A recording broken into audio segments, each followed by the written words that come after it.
Hey guys, and welcome to the Working Money Channel. Alright, I know you guys are probably very frustrated by now, and Egg Greg Crypto has noticed the same. A list here of some of the complaints in the XRP community right now, why we haven't seen movement, but guys, why you should be ready at a moment's notice to push that sell button when it happens. So I know 90% of you are frustrated with the current price action. 70% of believers are starting to doubt XRP can make new all-time highs. 50% of the XRP army is attacking me and other XRP chart analysts because they don't realize we don't control time. We just read charts and try to predict the best possible outcomes. D is, remember, charts are indicative, not certainties. Over 80% are doubting the roles of Brad Garlinghouse and Joel Katz, thinking it's a get-rich-quick Ponzi scheme. I didn't realize that 80% of people are doubting Brad and David Schwartz. F, the XRP army is divided. One group speculates while the other tries to prove they're smarter. G, the triangle pattern keeps extending, making it feel like a never-ending saga. H, almost 10 to 15 altcoins have reached new all-time highs, yet XRP is still below $1.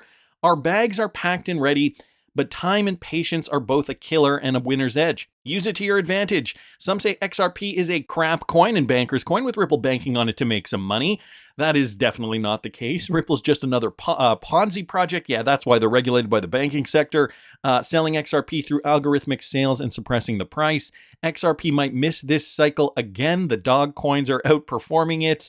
Some believe XRP will never hit double digits or have a real use case. So, if this is you and you are new to the crypto space, or maybe, you got in during the FOMO period of 2021, then you don't know what you don't know. Now, if you're one of those people that got in 2018 or 2019, you should get this feeling by now. You should, if you're still here, you should understand what this feeling is like, because during 2019 and into the early part of 2020, we were feeling the same way. Guys, last and fast. How many times do I have to say this? And, XRP was in a different position in the last bull run. We were under the looming lawsuit, which is no longer the case today. And even at that point, when XRP had been delisted from all these exchanges, we still rallied. From the bottom of the beer flu all the way to the top here, we still rallied 1,600%. So just be mindful of that. If we were to take it from the bottom of this trough, okay, in this bear market from June, I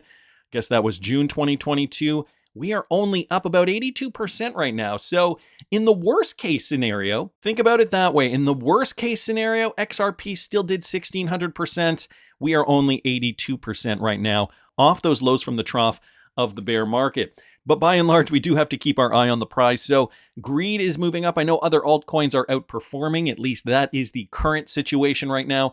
But we're not seeing too much activity in the market, guys. Take a look at that. Market cap is only down by 0.05%, and the volume is actually only down by 1%. So not a lot of movement with regards to trading activity in the last 24 hours. You guys can see a lot of these cryptocurrencies are still staying relatively flat.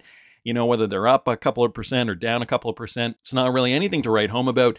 Bitcoin, if I were to bring that up on the chart, you guys can see Bitcoin is still just pretty much meandering in and around that same price range. I'm going to throw that on the hourly, and you guys can see here, Bitcoin is trading in and around 71.3. So, not too much movement in the space. We still do need to see Bitcoin breach this all-time high, essentially go above a couple of levels here, but really, ultimately, it's going to be all-time high before we see some more crypto action. Put it down in the comment section if you guys came into this space after, I want to say, after mid-2020, so after June or July 2020. Because I get it, if that is you and you guys are thinking this, then yeah, I get why you're feeling all this. You have not actually been in a full cycle before. You were catching the tail end of the FOMO and you were expecting XRP to go up, and because of factors that were beyond our control, it did not go up to those price predictions that we thought it would. But if you've been in this space since 2018 or 2019, there's no excuses. If you feel this way, well,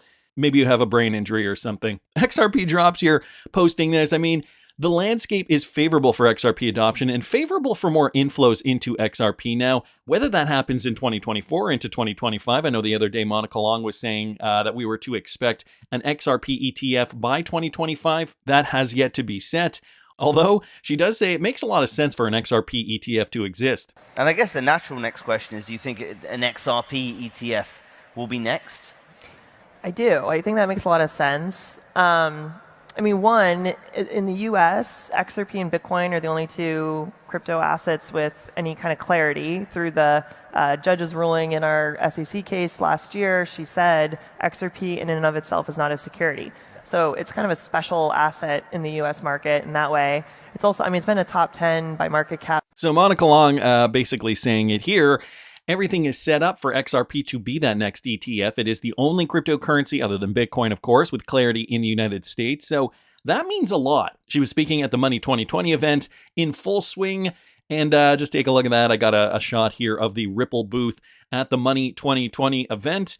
So it looks as though they're having a good time over there and promoting their wares, not like they have to. I mean, Ripple is one of the biggest cryptocurrency companies, guys, with partnerships, real partnerships. So much so that in this April 2024 report, Foresight Global gave 8 examples. Okay, these are 8 examples that were mentioned of examples of GCC tech advances, of the 8, 6 are known Ripple partners. So with these tech advancements, cross-border payment developments and cooperations have transformed the remittance landscape in the GCC region for years. Launched in December 2020 by the Gulf Payments Company, AFAQ connects the payment systems of 6 central banks and its member countries. Buna Arab Monetary Fund's cross-border payment platform. So Buna empowers partners across the Arab region and beyond to conduct seamless transactions in local and major international currencies. Currently, they have a network of over 100 participating financial institutions. And just some of the partnerships that they note here, Ripple and the Saudi Arabian Monetary Authority. So that is the biggest one here. But guys, TravelX is a Ripple partner. UAE Exchange, I believe they're a Ripple partner too. Tarabat Gateway and Visa, those are Ripple partners. Tranglo and Al Hansari also confirmed Ripple partners. So you guys are seeing where this is going. I do also have this this report up here again from April 2024. So a fairly recent report here. I will link it in the description of the video if you guys want to peruse this at your leisure. They do talk about DLT technology, central bank digital currencies, all things cryptocurrency that are going to change the financial landscape. But, the big glaring point here that Wrath of Kahneman makes, the partnerships that they're mentioning, sure, I mean, they mention Ripple, but all the other partnerships have to do with Ripple in some way, shape, or form. So it's not like they're mentioning Ripple and the Saudi Arabian Monetary Authority. And then they go on and talk about, well, we're also partnered with EOS and we're partnered with Tron and Ethereum and all these other blockchains. These are all companies, guys, that are all Ripple enabled. Now, to speak to that point, 80% of Japanese banks have also partnered with Ripple. And I'm not surprised by this considering, and I know I've talked about this on this channel. Boy, I've been doing this channel for a long time. I've talked about this on the channel in the past. Ripple did develop a blockchain-powered payment app with 61 banks to speed up transactions in Japan. And that happened back in 2018. So they had an agreement with a consortium of Japanese banks all the way back in 2018. And that's what they needed to get to where they are today. So just some key points from this article. Ripple said Wednesday that the app called MoneyTap will go live in the fall. It said the app would make it easier for banks to settle round-the-clock domestic payments in Japan. And Japan is home to a huge market for fintech or financial technology, particularly in the areas of blockchain and cryptocurrencies. And now, guys, we're just getting news. 80% of Japanese banks are partnered with Ripple. So it is of no surprise to me, when I see articles like this, it's like, yeah, that doesn't surprise me in the least. They already had that partnership back 6 years ago with 61 Japanese banks. And so now a recent study has shed light on Ripple's significant impact on Japan's banking sector. The study conducted by industry experts, it revealed that 80% of Japanese banks have partnered with Ripple. This marks a huge milestone in the convergence of blockchain with traditional finance. Ripple remains the leading Web3 partner in reshaping global banking practices. Ripple has a growing influence in Japan.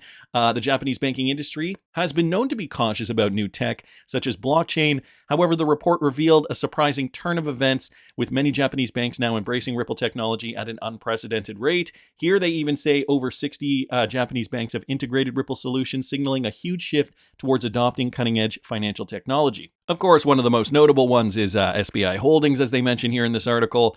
Let me just keep going here. They mentioned down here, Ripple's got an attractive value proposition. Obviously, the Japanese market has noticed this for quite some time. And considering, they have been Ripple enabled in a significant capacity since 2018, they've already had time to integrate these banks. And so, in that article, they say over 60 banks. Back in 2018, it was already 61. So I could only imagine that 80%, I mean, I don't know how many banks are actually in Japan, but I can only imagine that that number, 80%, is even higher than the 60 estimated. I don't know if that consortium of banks is actually listed here in this 2018 article. I think a few of them are, but maybe not every single one. SBI, Netsumishin Bank, Segura Bank, Risono Bank. I know MFGU, Mitsubishi Bank, I believe is one of them as well. Anyway, I will link all this in the description of the video for you guys. But good to know, of course, Ripple partners like Temenos are also leading the way, provide alternative banking services. In this case, they're looking at Malta, guys. Today, they announced the Finance Incorporated Limited, the Maltese electronic money institution behind the popular Payment Pro business account, iPaymix e-wallet app, and Paymix SoftPOS. They've selected Ripple partner Temenos to modernize their digital core and banking capabilities. So it feels like every single day we're seeing some kind of new bank now integrating with, whether it is Finastra or Temenos or ACI Worldwide or World Bank or WorldPay, any one of those companies that is already Ripple enabled. In this case, they're looking to create end-to-end retail banking solutions. So this is for the retail client to improve back office efficiency, speed up transaction processing, and launch new payments and other financial products faster and at a lower cost. With Temenos, FIL, or the Financial Incorporated Limited, aims to scale the business and elevate the customer experience to achieve 5x growth over the next 5 years. So they are really engaging, looking to get on board, making cross-border payments seamless to fulfill probably a requirement by the end of the decade. Phil deploys a range of products and services aimed at individuals, corporates, and institutional clients. With iPaymix, a friendly e-wallet account, customers can sign up for an account and get Maltese IBAN in minutes. Guys, minutes, can you imagine? Usually it takes days, 10 business days in some cases, to transfer, let's say, $100,000 from one country to another. And we can do it in minutes. I mean, the technology is there. It's just all about countries having the confidence and having the trust, I guess, in the technology, the blockchain, DLT backend technology to utilize cryptocurrencies like XRP to facilitate these transfers. And of course, it is the regulation. In Malta, though, I believe that is a very cryptocurrency-centric country. So I'm surprised they haven't integrated this sooner. To be honest with you, Temenos digital and core banking platform with a broad and deep set of banking capabilities will enable Phil to scale these products and services sustainably and quickly create new banking products with the aim of making payments and transactions easier and more efficient for customers. So there you guys have it, some more Ripple integration via Temenos in Malta. This was the big one that just came out, though. Happened to see this from the Bearable Bull on Twitter. Robinhood has just acquired Bitstamp. Now, guys, this is big because Robinhood was that gateway for the FOMO in the last bull run. And so let's talk about this for a second. So it reminds me of a certain move Ripple made a little while ago. Things are beginning to heat up for Ripple and XRP this summer. So back in May 2023, Ripple president explains why the company acquired a stake in the Bitstamp exchange. You guys remember that? Now we have Robinhood accelerating crypto worldwide. Robinhood has officially entered into an agreement with Bitstamp, a global cryptocurrency exchange with customers across the EU, UK, US, and Asia. So basically dominating the globe when it comes to payments. Here's a clip of Robinhood CEO on CNBC talking about just that. Just a few minutes ago that has agreed to acquire cryptocurrency exchange Bitstamp. Joining us right now to talk about this news and so much more. Vlad Tenev, he's the Robinhood CEO and co-founder, and it's great to have you at the table this morning. Thanks for having me. So let's walk through this deal, and then I want to get into meme stocks and everything that's going on in the markets right now. Sure. But what does this do in terms of what you're doing with crypto and everything else? Yeah, it's really three things that got us excited. One is this is an international business, and it accelerates our plans for international expansion, particularly in crypto. Second, it brings an exchange to Robinhood, and we've been thinking for a long time that the world could use a Robinhood exchange. We have a lot of ideas about how we can improve upon that. And as we talk to our market makers, we see there's a clear need for another player in the market. And then the third, institutional business. This allows Robinhood to enter a new business, serving market makers and other institutional customers. And that's something that's very exciting for us. So what does a Robinhood exchange look like? And what does this say, or does it say anything about regulation in crypto in the U.S. versus elsewhere outside of this country, and where you think the growth opportunity is? Yeah. The business is global, Bitstamp that is. Right. It's Europe-based. And as you guys probably know, Europe, we make fun of us Europeans. I could say us Europeans because I'm American and European, lead in regulation. And in this particular case, MiCA, which is the crypto asset regulation, is going live. So there's an established regulatory framework. And unfortunately, Europe is a little bit ahead in this regard, but I don't think the U.S. is too far behind. I think that it's always kind of darkest before dawn, as they say, and you're seeing some positive signs with the ETF. This will serve, though, foreign customers, if you will, meaning American customers will not be able to necessarily use some of these services, right? Well, again, I think it gets a little tricky with the institutional business. A lot of these customers are based globally and have offices around the world.